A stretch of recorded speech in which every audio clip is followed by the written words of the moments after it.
ఈ నెల 29 తారీఖున ఉక్కుంపేట మండల హెడ్ క్వార్టర్లో జరగబోవు సామాజిక సాధికారిక బస్సు యాత్ర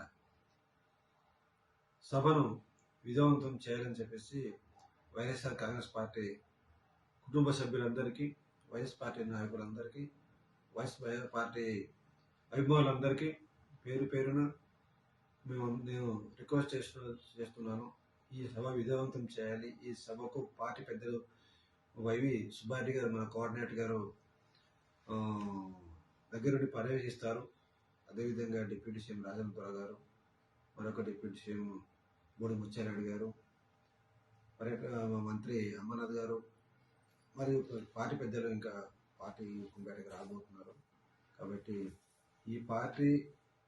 ఈ యొక్క సభ మన అందరిది. ఈ సభ విజయవంతం చేసిన బాధ్యత ప్రతి ఒక్కరిపై ఉంది. మన కార్యకర్తలపై, నాయకులపై, కుటుంబ సభ్యులపై. కావున దయచేసి ఈ సభను భారీ ఎత్తున విజయవంతం చేయాలని చెప్పేసి విజ్ఞప్తి చేస్తున్నాను. ధన్యవాదాలు. Thank you.